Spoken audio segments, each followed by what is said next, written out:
En esta mañana no voy a daros un estudio bíblico. Será más bien un análisis de dos evangelios diferentes. Podéis ver dos árboles indicando dos evangelios, dos descripciones del evangelio. Yo pondré lo mismo en la pantalla, de modo que podáis ver dónde nos encontramos en cada momento. Y veremos qué implica cada uno de ellos y cómo identificarlos. Cómo tomar una decisión inteligente acerca de ellos. Y trataremos de comprender cómo podemos determinar cuál es el verdadero evangelio. De hecho, el verdadero asunto, el verdadero interrogante para hoy es muy sencillo. ¿Qué es lo singular del adventismo del séptimo día? ¿Qué hace que merezca la pena vivir e incluso morir por él? ¿Cuál es el punto clave del adventismo? Y no es el sábado, tampoco el estado de los muertos, ni siquiera la segunda venida de Jesucristo. Lo que hace del adventismo algo verdaderamente diferente, especial y singular es, lo creáis o no, su comprensión de cómo una persona es salvada por la vida y la muerte de Jesucristo, de cómo funciona la salvación. Alguien podría decir que eso no suena muy correcto, pues eso es de lo que habla cualquier iglesia cristiana, de cómo salvarse, de cómo opera la justificación. Sin embargo, voy a compartir con vosotros por qué creo yo que es esto lo que hace del adventismo algo totalmente especial y singular. Bien, vayamos directamente a estos árboles y ver qué encontramos. Comencemos con el árbol que está en la parte izquierda de vuestro papel. Veamos qué dice este evangelio sobre el pecado, porque el problema es que somos pecadores. El asunto es cómo hemos llegado ahí, en qué consiste ese problema que tenemos. Y este evangelio dice que pecado no es lo que dices, haces o piensas, sino que es lo que Adán y Eva hicieron, dijeron y pensaron. En otras palabras, cuando Adán y Eva pecaron, no solo cambiaron de arriba abajo este mundo, sino también nuestra naturaleza. De modo que la naturaleza que Dios nos dio, que era amorosa, amable, generosa, fiel y obediente, se convirtió ahora en celosa, orgullosa, arrogante y desobediente, y nosotros hemos de luchar contra ella todos los días de nuestra vida. De manera que este evangelio dice que nuestro pecado es esta naturaleza que recibimos de Adán y Eva. Todo lo que tienes que hacer para convertirte en un pecador a los ojos de Dios es nacer y respirar por primera vez. El pecado en este evangelio es la naturaleza que heredas en el nacimiento. Según vayamos avanzando en este pequeño estudio, os iré compartiendo algunas citas de diversas personas. Y tened en mente lo siguiente.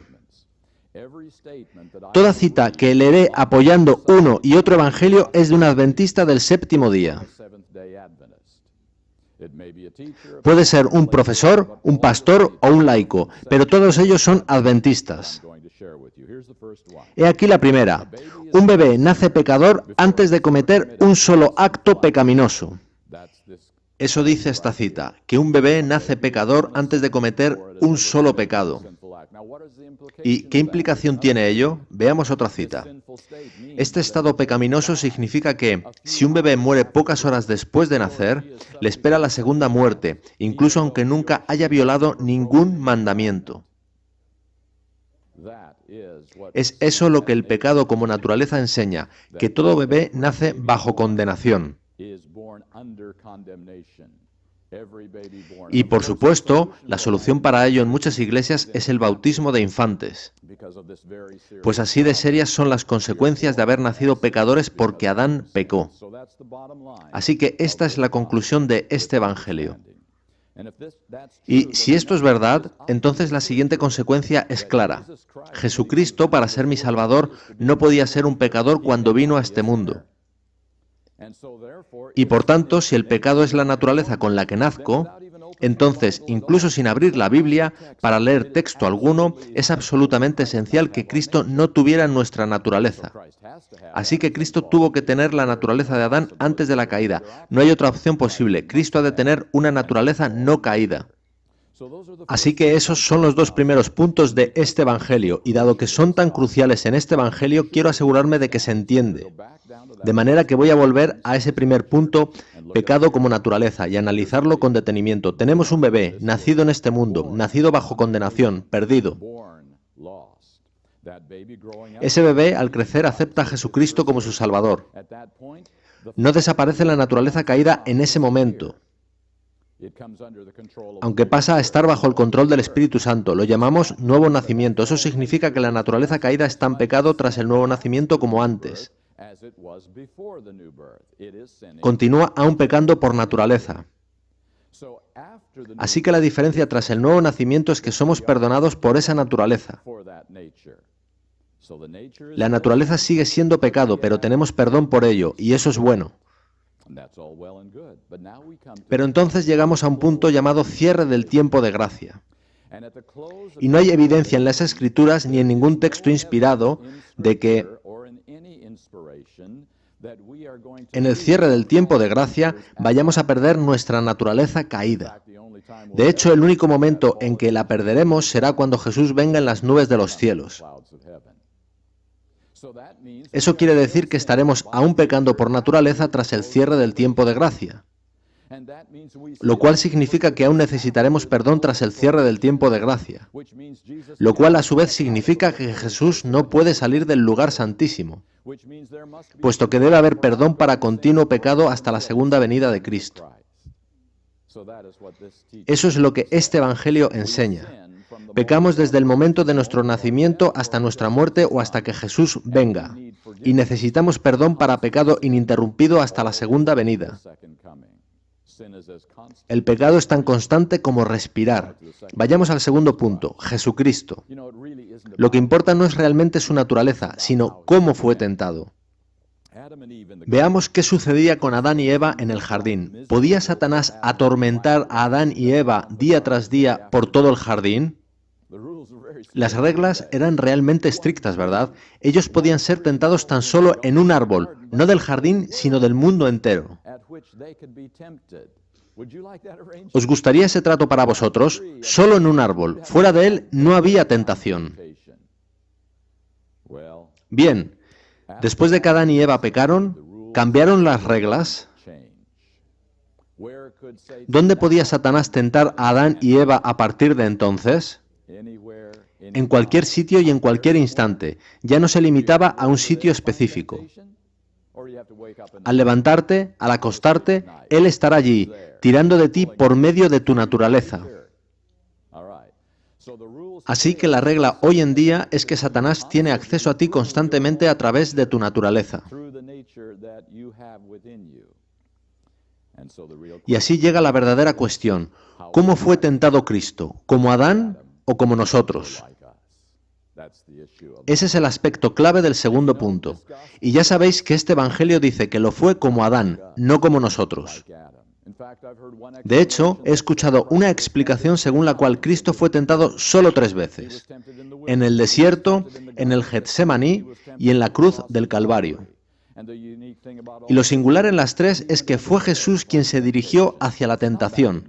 No lo fue en Nazaret, pero sí en el desierto, en el Getsemaní y en la cruz. De modo que Cristo fue tentado como Adán, en un punto concreto, no en sí mismo. No fue tentado al enfado, a la impaciencia, al orgullo, el egoísmo o la gula, o a todas las tentaciones que tenemos nosotros, sino solo en los grandes asuntos mediante los cuales Él realizaría su misión como Mesías, siendo obediente a su Padre Celestial para morir por los pecados de la humanidad. Así que la conclusión del segundo punto es que Cristo no fue tentado en los mismos aspectos que nosotros. No fue tentado desde su interior, lo que le convertiría en un pecador, sino solo desde el exterior, como Adán. Así que esos son los 2 primeros puntos de este Evangelio. Ahora llegamos a donde las cosas se ponen más serias, justificación y salvación. Y veis que dice solamente justificación, no santificación. Y podréis ver la razón en la siguiente cita. La justificación es obra de Cristo al 100%. La santificación es una obra hecha por nosotros, ayudados por Cristo morando en nosotros. Amigos, ¿qué utilidad puede tener para la salvación una obra hecha por nosotros? Cero. Sigue diciendo, lo que significa que si la justificación es su obra al 100% y la santificación es una obra hecha por nosotros, esta no puede formar parte del proceso de salvación. ¿Qué significa esto en términos prácticos? Pongamos que has sido un leal guardador del sábado durante alrededor de un año, pero has decidido que en estos complicados tiempos realmente no puedes alimentar ni vestir a tu familia sin abrir tu negocio en sábado, de modo que a regañadientes vas contra tus convicciones y comienzas regularmente a abrir tu negocio en sábado. ¿Pone eso en peligro tu salvación de alguna manera? Ahora, eso, el guardar el sábado regularmente, sería un asunto de santificación, ¿verdad? Y la santificación no forma parte de este evangelio, es una consecuencia, sucede tras haber sido salvado. Tú eres salvado y entonces entra en juego el proceso de santificación. Esta no es crucial para la salvación. Permitidme leeros una cita de alguien sobre este asunto. Puesto que un correcto comportamiento no es nunca la razón de nuestra aceptación por parte de Dios, ¿es eso correcto? Claro que sí. Puesto que un correcto comportamiento no es nunca la razón de nuestra aceptación por parte de Dios, un comportamiento equivocado no podrá excluir del cielo a una persona. ¿Seguís esa pequeña lógica? Si no serás admitido por un buen comportamiento, tampoco serás excluido por uno malo. Sigue diciendo, no se pierde uno por no guardar o claudicar del sábado. Uno se salva al decidir entrar en una relación salvífica con Jesús. El único modo de perder esa salvación es elegir rechazar tal relación salvífica. Veis que este es un evangelio muy sencillo. Hay un solo modo de salvación, aceptar a Jesucristo como tu Salvador. Una vez has hecho eso, hay un solo modo de perdición. Y es darle la espalda a Jesús y decirle, no te quiero más en mi vida, sigo mi propio camino. Es haciendo eso como puedes perder tu experiencia de salvación con Jesucristo. Pero con cualquier otra posibilidad entre medias, tú eres salvo aún. Quebrantar el sábado es un asunto de santificación, sigues siendo salvo. En tanto en cuanto eres justificado, en tanto en cuanto eres perdonado, sigues siendo salvo. Retención del diezmo, sigues siendo salvo. Y podemos seguir toda una lista que incluya el adulterio y sigues siendo salvo.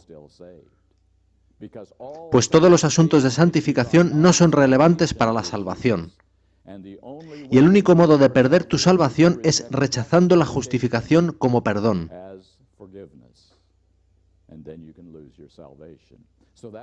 Así que eso se convierte en el punto crítico de este evangelio. Solo la justificación cuenta para la salvación. Muy bien, si seguimos subiendo por el árbol, llegamos al último punto de este evangelio. Si todo esto es verdad, si estaremos pecando por naturaleza hasta que Jesús venga, olvidaos siquiera de hablar de perfección. No sucederá en esta vida, debe esperar a que Jesús venga. Hablar de la perfección de carácter es peligroso. No nos deberíamos centrar en ello, no es relevante para nosotros hoy. Ahora, este evangelio que he descrito es el mayoritario hoy en día en las iglesias cristianas. Lo ha sido durante siglos. Esta es la corriente mayoritaria en el cristianismo. Si habéis visto alguna vez esas escenas en grandes estadios, donde un reconocido evangelista hace un llamado para aceptar a Jesucristo como Salvador, y cientos se aglutinan en el frente para arrodillarse ante el altar, este es el evangelio al que responden. Este es el evangelio del cristianismo. Ahora, este evangelio ha estado impactando en la iglesia adventista del séptimo día en los últimos 30 o 40 años, de modo que ha tenido consecuencias dentro de nuestra iglesia. El juicio, que creemos comenzó en 1844. Juicio, ¿por qué necesitamos un juicio? Eso es opuesto al Evangelio. El Evangelio es amor, perdón y misericordia. El juicio es arbitrario, severo y negativo. Si aceptaste a Jesús, eres salvo. Así que este asunto del juicio es muy simple. En este Evangelio no hay necesidad de juicio. Todo lo que necesitas es un ángel registrador que escriba en los libros de registro del cielo, salvo a 25 de enero de 1994, y comprueba, aún acepta a Jesús, es salvo aún. Ese es el único asunto. ¿Has aceptado a Jesús? ¿Aún lo aceptas? ¿Para qué necesitas un juicio? ¿Se va a juzgar el guardar el sábado? No. ¿Se va a juzgar la retención del diezmo? No. Esos son asuntos de santificación. Y por ello, en muchas mentes, el juicio que empezó en 1844 es no solo irrelevante, sino también negativo para el Evangelio. Contradice el Evangelio, destruye el Evangelio, hace de la cruz del Calvario una mentira. De modo que ha habido mucha oposición a este juicio que comenzó en 1844. Veamos qué sucede con Ellen White y el espíritu de profecía. Os compartiré una carta de adventistas del séptimo día que llegó a la Universidad de Andrews. ¿Cómo mantener a nuestros adolescentes en contacto con Cristo? Importante pregunta, ¿verdad? Para comenzar, deshacerse de mensajes para los jóvenes y todas las otras compilaciones, pues no hay en ellas ni un ápice del Evangelio. Número 2, dejar de publicar El Camino a Cristo, pues es simplemente otra visión de la salvación por obras. El Camino a Cristo. ¿Me escuchasteis bien? No se trata del conflicto de los siglos, que pudiera parecer demasiado fuerte para algunas personas, pero ¿el Camino a Cristo? ¿No es de todos los libros que escribió Ellen White el que con más facilidad se puede entregar? Un simple extracto de cómo acercarnos a Jesucristo como nuestro Salvador. ¿Cómo puede resultar tan negativo en sus mentes? Para comprender eso, voy a llevaros al año 1950, cuando un hombre apellidado Barnhouse, que más tarde entraría en contacto con líderes adventistas del séptimo día, editor de Eternity, una revista cristiana muy popular por entonces, recibió una copia del Camino a Cristo y decidió analizarlo en su revista. Permitidme compartir con vosotros lo que dijo. El libro es falso en todas sus partes. Porta la marca de la falsificación desde su primera página. Contiene error satánico. Os recuerdo que era el Camino a Cristo lo que él estaba analizando. ¿Comenzáis a ver cuál es realmente el problema? El libro El Camino a Cristo, que describe el camino de la salvación y cómo acercarnos a Cristo, es diametralmente opuesto al Evangelio que hemos estado revisando. Habla de entrega, compromiso e incluso de esa temida palabra que es obediencia, que resulta tan negativa bajo esta comprensión del Evangelio. Así, tenemos aquí un editor cristiano muy influyente que veía el Camino a Cristo como muy peligroso.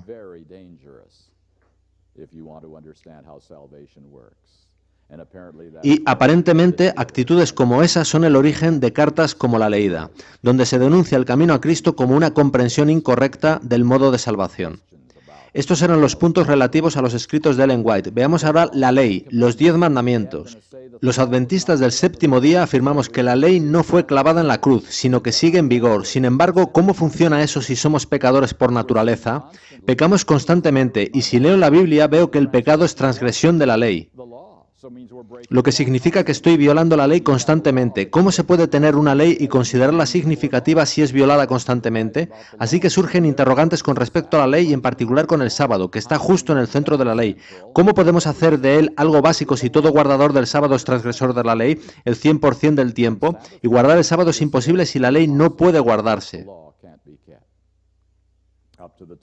En lo alto del árbol encontramos la salud, los asuntos de salud, los cuales pertenecen a la santificación, nunca a la justificación.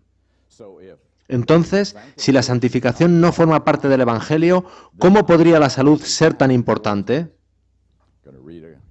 Leeré un par de citas sobre esto. La salvación de Dios es tan completa, tan abarcante, que no puede ser aumentada o disminuida por lo que comemos, bebemos o vestimos. ¿Os dais cuenta? No puede ser aumentada o disminuida por lo que comemos, bebemos o vestimos. El ejercicio y una buena dieta contribuyen a una vida larga y útil, pero no a tu salvación. Bien, no es un asunto tan importante como hubiéramos pensado. Al fin y al cabo, se trata de un asunto de santificación, no de justificación, no es un asunto de salvación. Llegamos a las normas, y me refiero a todas las normas de la Iglesia Adventista del séptimo día, que vemos, que escuchamos, que leemos, nuestro ocio e incluso nuestra vestimenta. Todas las normas de la Iglesia Adventista. Obviamente, de nuevo, son asuntos de santificación, no de justificación. Y por lo tanto, no puede tratarse de algo tan importante como pensábamos. Veamos otra cita que encontré. Los miembros dan un sentido a diversas normas y reglas como una condición de membresía. Hemos de mantener en mente que esto no está relacionado con su salvación, sino solo con ser un miembro de la Iglesia Adventista del séptimo día. Ahora, intentemos aplicar ahí un poco de lógica. Pedimos a las personas, si quieren hacerse adventistas del séptimo día, que dejen el tabaco y el alcohol, por no ser parte del estilo de vida adventista. Pero, ¿por qué hacemos eso? De acuerdo con esta cita, es simplemente una de las reglas de la Iglesia. Cualquier organización tiene reglas, y si quieres ser miembro de ella, acatas tales reglas. Pero has de comprender que eso no es relevante para la salvación. El asunto del tabaco y el alcohol es una regla de la Iglesia, nunca un requisito de salvación. Otra persona comentó lo siguiente: aunque crea que algo sea correcto desde una perspectiva religiosa, no por ello ha de ser necesario para la salvación. Seguramente habéis oído mucho de eso en los últimos años. Esto no importa para salvación, aquello tampoco. Nada que no sea parte de la justificación es un asunto de salvación en este Evangelio. Así que lo que hemos visto es el evangelio mayoritario del cristianismo y el impacto que ha tenido en doctrinas y estilos de vida adventistas. Y aquí es donde voy a compartir mis convicciones con vosotros.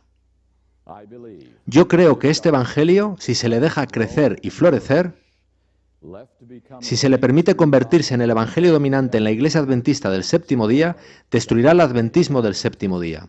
Estamos en esto en una prueba de vida o muerte. No se trata de discrepancias en una mera interpretación profética. Aquí nos jugamos si estaremos o no en el cielo con Jesucristo para toda la eternidad. Y si el adventismo del séptimo día tiene algún futuro como iglesia remanente de Dios. Esto es el alma y el corazón de la religión. ¿Os fijasteis que en la base del árbol hay una larga palabra que es predestinación? La razón de ello es que, cuando se gestó este evangelio en los siglos III y IV, todo el mundo creía en la predestinación. Dios decide quién es salvo y quién no. Tú no tienes voz ni voto en el asunto, y durante 1000 años esa fue la creencia de la mayoría de los cristianos, que estamos predestinados para el cielo o para el infierno sin ninguna capacidad de elección. Lo que es muy interesante es que, aunque la mayoría de cristianos eliminaron la predestinación, el evangelio construido sobre la predestinación es aún el evangelio mayoritario. Y si os fijáis, encaja de alguna manera. Nacemos pecadores debido a un mal equipamiento. Jesús no pecó porque tenía buen equipamiento. Somos perdonados por nuestro mal equipamiento hasta que Jesús venga. Y entonces, imagino, Jesús pulsará un botón mágico en nuestros cerebros y no pecaremos más. En otras palabras, el mal equipamiento peca, el buen equipamiento no peca. Encaja de alguna manera con la predestinación. Ahora, yo creo que todos estamos de acuerdo en que el fundamento de cómo Dios salva no es la predestinación, sino la libre elección. Y partiendo de la libre elección se desarrolla un evangelio completamente diferente. Pecado, en este evangelio el pecado no es un accidente del nacimiento, no es tener un mal equipamiento, no es simplemente ser un hijo de Adán y Eva. El pecado en este evangelio es simplemente lo siguiente: elegir deliberadamente lo incorrecto cuando sabes la diferencia entre lo correcto y lo incorrecto. Entonces te conviertes en un pecador, perdido y condenado a los ojos de Dios. Cuando sabes qué es lo correcto, pero eliges deliberadamente desacatarlo y hacerlo a tu modo. Sí, todos hemos hecho eso, pero lo que nos importa ahora es que nos situamos ahí por elección, no por haber nacido. Bien, basándonos en esto, Jesucristo, cuando vino a este mundo, pudo tomar mi mal equipamiento y no ser un pecador. Así que ahora hemos de investigar qué enseña la Biblia sobre este asunto, y hablaremos sobre ello según avancemos en nuestro estudio. Pero en este Evangelio Jesucristo puede tomar mi naturaleza caída porque eso no es pecado. Y Él eligió durante toda su vida no obedecer lo que le dictaba esa naturaleza caída, de manera que permaneció sin pecado. Así que su mal equipamiento no le descalificó.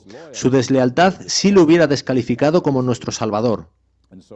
Así que en este Evangelio Jesucristo puede tomar mi naturaleza.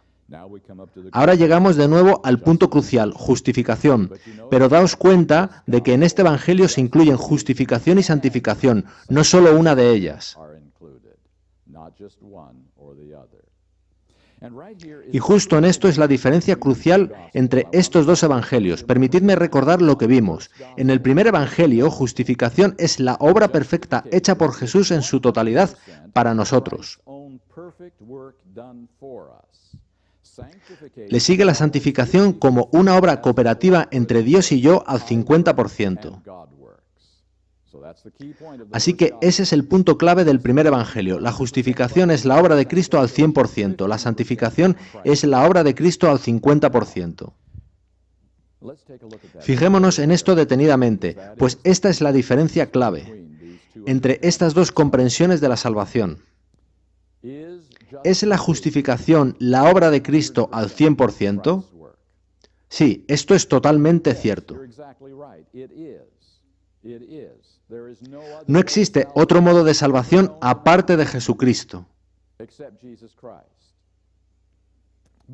Pero, ¿hay ciertas cosas que debes creer y hacer para ser partícipe de esta obra perfecta de Cristo? Simplifiquémoslo. Debes considerar este libro como más que una colección de 66 interesantes historias.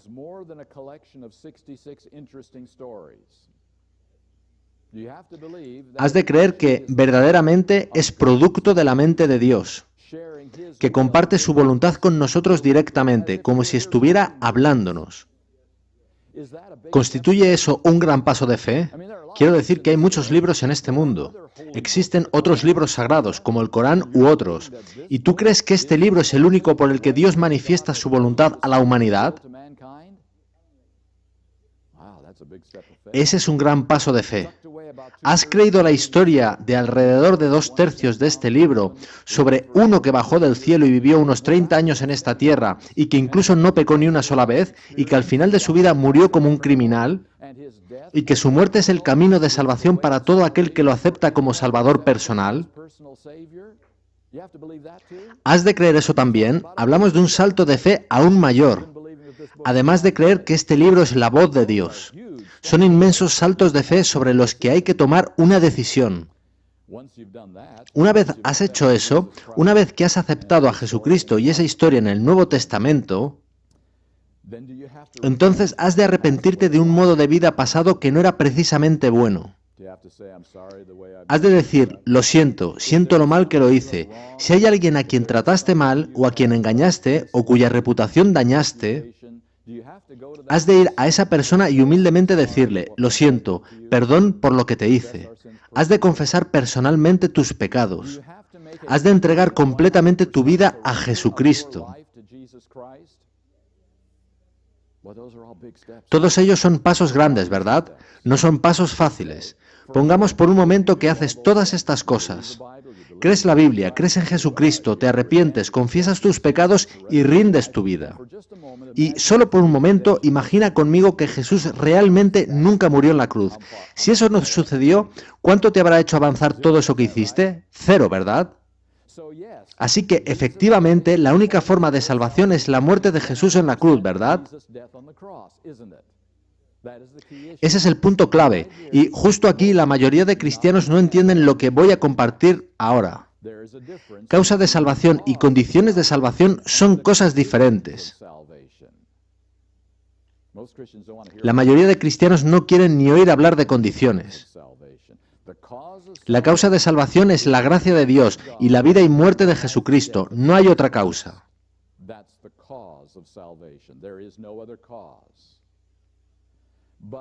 Sin embargo, hay condiciones para ser partícipes de esa obra realizada por Jesucristo en su totalidad.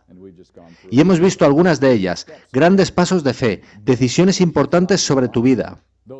Son condiciones, no ganan tu salvación, no mereces tu salvación por ellas. Pero sin ellas no puedes salvarte. Y en esto se enredan los cristianos. Piensan que eso son obras, pero no lo son en el sentido de obras humanas. Porque la única salvación es Jesucristo, pero el único modo de ser partícipe de ella es la cooperación. Esa es la palabra, cooperación, con el camino de Dios. Si este es el camino, Señor, entonces quiero participar en él.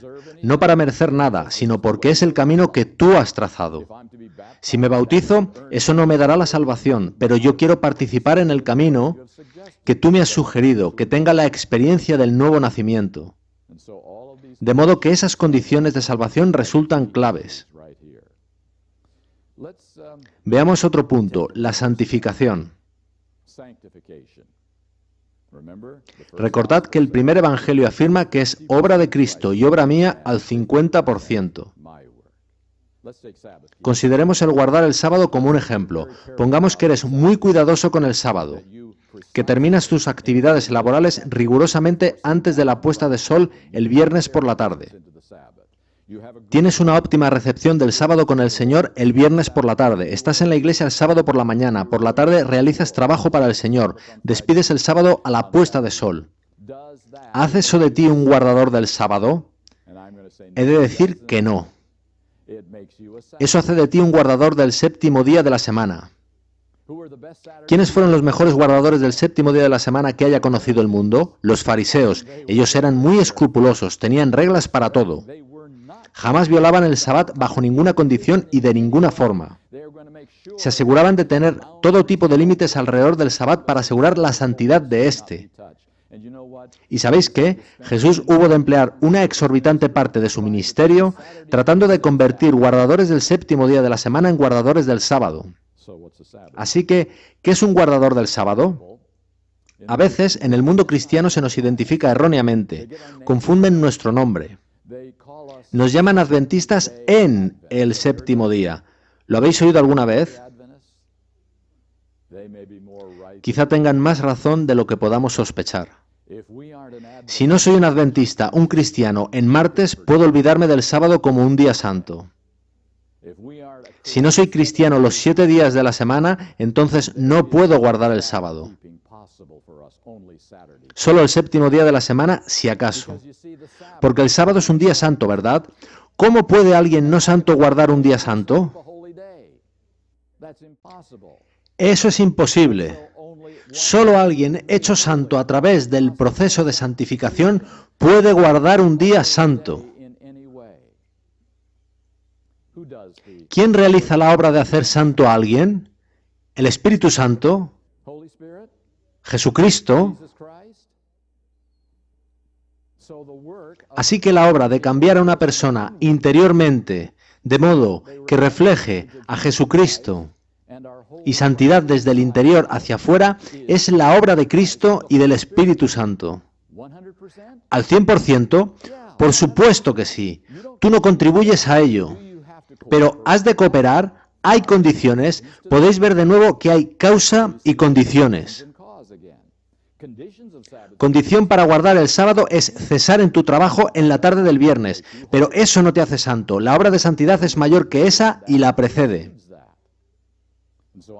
Y, por tanto, afirmo que el Evangelio cristiano ha cometido un trágico error al aseverar que la obra de santificación es mía al 50%.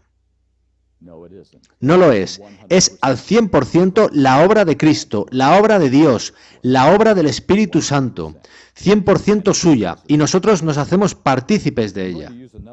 Utilizaré otra ilustración para, de alguna manera, poner esto en perspectiva.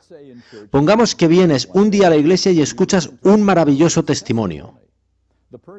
Una persona relata cómo Jesús perdonó sus pecados y cómo ahora camina con el Señor. Ora, estudia la Biblia, testifica a otros, y estas cosas le traen felicidad, gozo y paz. Emplea 10 minutos alabando a Dios por lo que éste ha hecho en su vida. Y tú quedas maravillado y te dices, yo quiero esa experiencia, quiero saber cómo lo hace, quiero saber más de él. Así que un día le sigues desde la iglesia hasta su casa. Y tú observas algo extraño cuando él sale de su coche en su casa. Él grita a los niños. Probablemente ellos le han irritado en el camino a casa. Al subir a la acera, él sigue gritando a los niños. Su esposa intenta apaciguarlo, pero ella se lleva la peor parte del enfado. Le grita a ella también y, al llegar a la puerta, incluso la empuja. ¿Qué pensáis? ¿Hay algo erróneo con esa maravillosa experiencia de justificación? La santificación no parece a la par, ¿verdad? Veámoslo de otro modo. Imaginemos un escrupuloso guardador del sábado. Muy estricto con los diezmos y ofrendas, muy cuidadoso con las normas, la reforma pro salud y todas las cosas que constituyen el estilo de vida de un adventista. Sin embargo, cuando hablas a esa persona, no hay gozo en su corazón, no hay paz ni felicidad, marcha cabizbajo. Él dice, he de hacer estas cosas porque si no las hago iré al infierno, y yo no quiero eso, así que apretaré mis dientes y guardaré el sábado. ¿Qué pensáis? ¿Hay algo erróneo en esa experiencia? La santificación parece buena externamente, pero ¿dónde está la justificación? ¿Dónde está el gozo del perdón? ¿Dónde está la felicidad que proviene de una relación viva con Jesucristo? Por tanto, justificación y santificación deben actuar conjuntamente, en armonía. Deben cooperar entre ellas para producirse una genuina salvación. No es ahora la justificación y la santificación luego, poco a poco. La justificación no es la locomotora y la santificación el furgón de cola. Las dos son partes esenciales de un solo proceso salvador, y es Dios quien realiza ambas, mientras cooperamos con Él y cumplimos ciertas condiciones. Esa es mi comprensión de cómo opera el Evangelio. Hemos visto también la diferencia principal entre estos dos evangelios. En el primer evangelio, la justificación es todo lo que importa. En el segundo evangelio, la santificación es tan crucial como la justificación. Ahora, si Dios puede justificarnos al 100% y puede santificarnos al 100%, ¿es entonces remotamente posible que Dios pueda perfeccionarnos al 100%? Y fijaos que dije Dios, si Dios puede hacer lo imposible. Por tanto, el último punto de este evangelio dice que la perfección de carácter es posible antes de la venida de Jesús. Voy a compartir con vosotros una pequeña ilustración que creo os gustará. Dios opera como un médico infinitamente habilidoso. Puede sanar y salvar a cualquiera que confía en Él. Él no está en absoluto satisfecho cuando vamos a su consulta tan solo a ser perdonados. Él nos propone llevarnos a la posición donde no tendremos que pedir ser perdonados nunca más. Él nos ofrece sanarnos en la posición en que obramos según nuestras consideraciones. Entonces no violaremos sus leyes nunca más porque ni siquiera querremos hacerlo. Los malos hábitos se habrán esfumado. A algunos eso suena a perfeccionismo. Los siervos lo ven como un mandato, en tanto que los amigos lo ven como una promesa. Los amigos no quieren que Dios se conforme con menos. ¿Le pedirías a un médico que no te sanase completamente? Le dirías, sanación al 75% es suficiente, gracias. Para los siervos que piensan que la salvación tiene que ver con sus problemas legales, la perfección es un requerimiento más. Para los amigos que ven la salvación como la sanación del daño efectuado por el pecado, la perfección es una oferta increíblemente generosa. Los siervos desean ser completamente perdonados, los amigos desean ser completamente sanados. Sobre ese asunto de la perfección, el médico celestial podría decirnos al salir de su consulta: no se preocupe por ello, diseñé el universo de tal manera que es una ley que las personas se transforman a semejanza de a quien adoran y admiran. Si de veras permanece confiando en mí como mi amigo, la perfección llegará. No digo que la lucha desaparecerá, pero no será la misma. Amigos, si existe alguna esperanza para este sueño de la perfección de la que hablamos los adventistas, debe ser algo como lo descrito. Sanación por el gran médico, sanación total, total restauración, transformación total en nuestras vidas. Encontré una pequeña cita que pienso resume todo lo que hemos estado hablando. El primer evangelio puede resumirse en una palabra y la palabra es perdón. Si eres perdonado, eres salvo. Eso es ese evangelio. Dice la cita sobre el otro evangelio. Podemos resumir este evangelio también en una palabra y la palabra es restauración.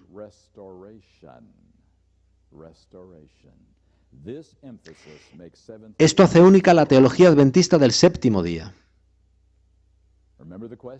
¿Recordáis la pregunta? ¿Qué es lo distintivo del adventismo del séptimo día? ¿Qué hace diferente al adventismo? La restauración en el evangelio.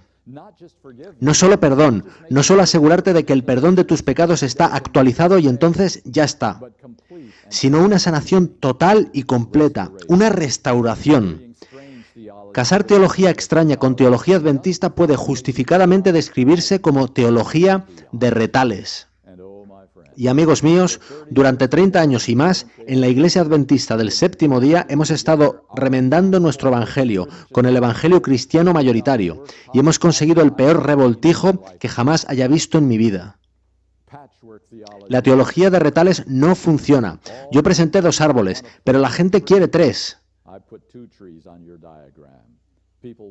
Quieren un tercer árbol en el que se mezclen los 2 evangelios. Pero eso es imposible, no es lógico, no es consistente y no es bíblico. Así que, amigos míos, pienso que hay en juego un asunto crucial. Miremos brevemente qué sucede con los frutos de este árbol. El juicio. ¿Es un juicio necesario en este evangelio? Si en la iglesia hay 2 personas que aparentemente, externamente, actúan igual, pero Dios puede ver en sus corazones que uno finge en tanto que el otro es genuino, ¿no requiere eso el abrir los libros para examinar las vidas, las motivaciones, de modo que todos puedan ver por qué uno sería feliz y gozoso en el cielo, en tanto que el otro lo encontraría como algo infernal para toda la eternidad? ¿No es necesario un juicio para responder a cuestiones que seres humanos e incluso ángeles no pueden comprender porque solo Dios puede leer los motivos del corazón? De modo que un juicio resulta crucialmente importante, no como una oposición al Evangelio, sino como una demostración del Evangelio y cómo el Evangelio es realmente nuestra salvación. Ellen White. Encontré esta cita de Dwight Nelson. Quizá hayáis visto alguno de sus programas. Si llevas mucho tiempo en la Iglesia Adventista del Séptimo Día, habrás estado tentado de no creer en el espíritu de profecía. En el ambiente religioso de hoy en día resulta embarazoso desmarcarse de lo habitual. Resulta embarazoso tener un profeta en tu movimiento. Eres tildado de raro. De manera que hemos ido silenciando a Ellen White. Comenzamos no haciendo fanfarria ni apología y finalmente nos hemos quedado mudos. No la citemos desde el púlpito, nos amonestamos unos a otros. Usa simplemente la palabra, ¿no nos aconsejó ella a ese respecto? Pero el tiempo ha llegado, estamos cerca del fin de la civilización de esta tierra, para reexaminar, reflejar, reestudiar y recomprometernos con la misión y el mensaje de esa mujer, la autora más prolífica en la historia de la raza humana. Es tiempo de dejar de disculparnos por su ministerio, tanto en nuestro movimiento como fuera de él. Y yo digo, bien dicho, no necesitamos disculparnos o sentirnos ciudadanos de segunda clase, porque Dios decidiera darnos ayuda en el fin del tiempo. Y después Él nos llama severamente al orden. Sigue diciendo, no deberíamos llamar a sus libros los libros rojos, sino más bien los libros no leídos. ¿Sabéis? No hay mucha diferencia entre hacer una fogata en el patio de casa con todos esos libros legalistas de Ellen White para no tener que verlos de nuevo y tener todos y cada uno de sus libros en los estantes de nuestra librería en estado impoluto porque jamás fueron tocados. No hay mucha diferencia, ¿verdad? Así que hemos de decidir qué creemos sobre este don dado a la Iglesia Adventista del Séptimo Día. La ley, los 10 mandamientos. Nosotros sostenemos que la ley no fue clavada en la cruz. La ley está en vigor para nosotros hoy en día. La ley puede ser guardada por los cristianos. Pero tengamos en cuenta lo siguiente, si pidiera un voluntario para permitirme seguirlo a su casa, con una cámara de vídeo grabando todo lo relevante que dice y hace durante 30 días, y presentarlo después de vuelta ante la comunidad como alguien que ha guardado perfectamente la ley, durante 30 días completos, presentando el vídeo como prueba, ¿cuántos voluntarios tendría hoy? Quizás no muchos, porque recordamos lo que sucedió simplemente ayer y cómo tuvimos que decir al Señor, por favor, perdóname de nuevo. Entonces, ¿dónde está la evidencia de que la ley puede ser guardada por alguien con naturaleza caída? No está en mí ni en ti, ni siquiera en los grandes héroes de la Biblia. Pues todo aquel que ha vivido ha pecado al menos en algún momento de su vida. Todos pecaron y están destituidos de la gloria de Dios. El único que es prueba, la prueba viva de que la ley puede ser guardada por alguien con naturaleza caída es Jesucristo, y solo si Él tomó una naturaleza caída. Si Él no hubiera tomado una naturaleza caída, nadie nos habría dado esa prueba hasta la fecha, con lo que Satanás estaría aún en lo cierto al afirmar que no puedes guardar la ley en naturaleza caída. Así de importante es este asunto. Y el sábado es el estandarte de la ley, que alzas para declarar que amas la ley de Dios. En eso consiste realmente el sábado, en una declaración de lealtad. Muy bien, en lo alto del árbol vemos la salud. Pongamos que te encuentras una persona en la calle que no está muy bien físicamente. Tú te compadeces de esa persona y le dices, si me permites indicarte qué has de hacer durante un mes, te traeré a mi casa y te recuperarás.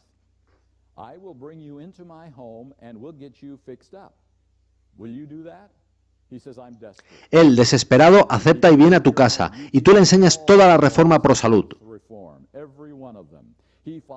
Él sigue fielmente todas sus normas.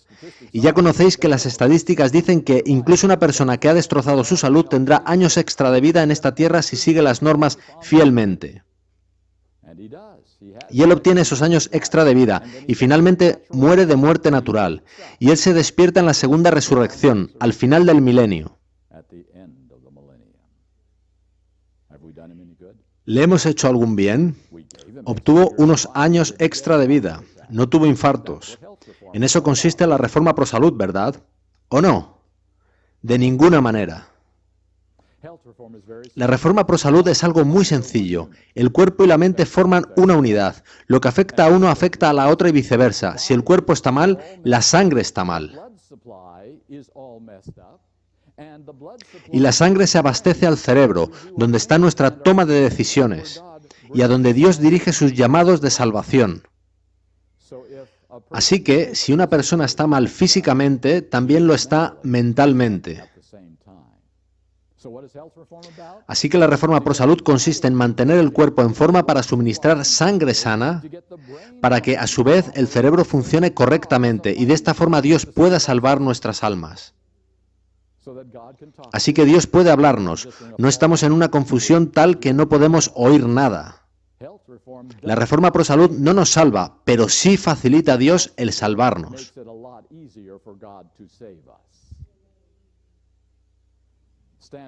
Vayamos con las normas de la Iglesia, y me refiero a todas.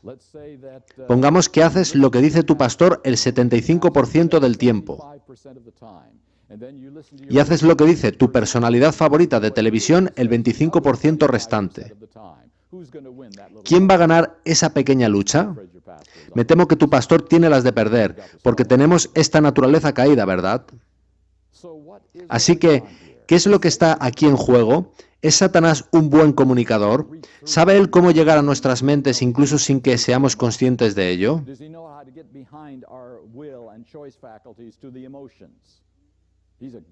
Él es un buen comunicador, pero Dios también es un buen comunicador a través del Espíritu Santo. Así que tenemos dos grandes comunicadores tratando de convencernos cada día de nuestra vida de que sus caminos respectivos son los correctos. ¿Para qué son entonces las normas?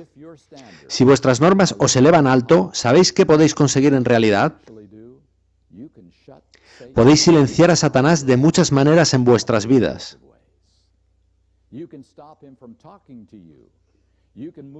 Os podéis apartar de lo que Satanás trata de deciros mediante la lectura, las imágenes y el ocio.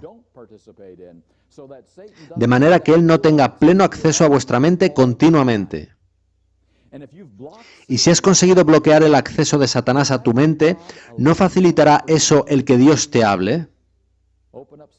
¿No abrirá canales de comunicación que no había antes?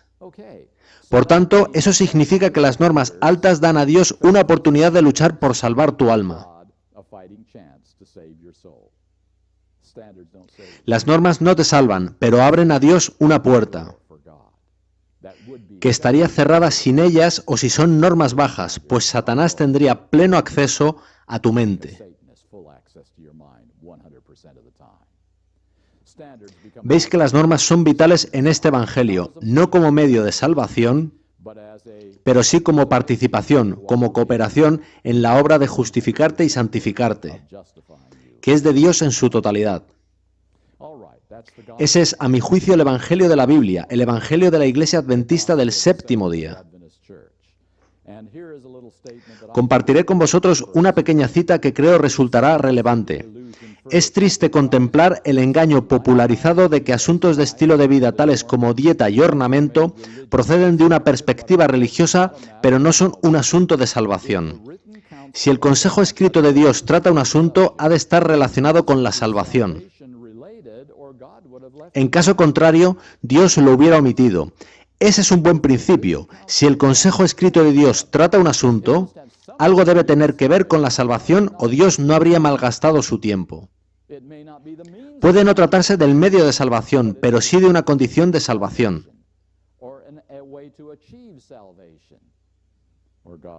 Si no, Dios no se habría molestado en hablar de ello. Bien, amigos, eso es lo que yo comprendo como el Evangelio de la Biblia. Y lo que es único en el adventismo del séptimo día. Y quiero ir un paso más allá en esto. El gran objetivo de Satanás es destruir este Evangelio. Él está conforme con que tú y yo guardemos el sábado, con que creamos que Jesucristo viene literalmente en las nubes de los cielos, con que le reconozcamos cuando Él adopte la apariencia de Cristo, con que no creamos que los muertos se aparecen, con que no creamos en las apariciones de María, con que no nos impliquemos en todos esos engaños. Pero si creemos en un evangelio falso, somos suyos. Y a Él le da igual si creemos lo correcto sobre el sábado, la segunda venida o el estado de los muertos. Si creemos en su evangelio, en que es permisible en algún aspecto continuar pecando hasta que Jesús venga, entonces Él nos tiene. Independientemente de qué verdades creamos en la Iglesia Adventista del séptimo día. Yo pienso que este es el último ataque de Satanás sobre el pueblo remanente de Dios, justo antes de la segunda venida de Cristo. Destruir su evangelio, negar su evangelio, hacer concesiones en su evangelio, asegurarse de que otra comprensión de la salvación toma preeminencia en sus vidas. Así, Él nos tiene. Este es el gran peligro de la Iglesia Adventista del séptimo día hoy en día, un evangelio con concesiones. Todo lo demás, todos los problemas que tenemos hoy en la Iglesia vienen de ese. Ese es su origen. Por ello no empleo mucho tiempo hablando de los síntomas de apostasía, y hay unos cuantos. Prefiero hablar de la raíz de la apostasía, que es creer y vivir que nuestro evangelio no es el que creíamos, sino otro más cómodo para mí, en el cual puedo vivir todavía pecando en una dosis razonable y aún ser salvo. Esa es mi comprensión del Evangelio, y aquí es donde, digamos, vamos a ajustar nuestro enfoque. Hasta este momento no os he mostrado ninguna evidencia de que es verdad lo que digo, pues todo lo que os he dado son mis opiniones. ¿Os habéis dado cuenta de eso? No he abierto la Biblia, no he aportado ningún texto inspirado que apoye lo que dije. Por tanto, voy a pediros que no creáis lo que he dicho simplemente porque lo haya dicho. Porque si hacéis eso, también creeréis a otros simplemente porque haya dicho algo. Creedlo solo si lo habéis estudiado personalmente y entendéis por vosotros mismos que es la verdad. De modo que emplearemos el resto del tiempo de este seminario abriendo la palabra de Dios para ver si las cosas son así.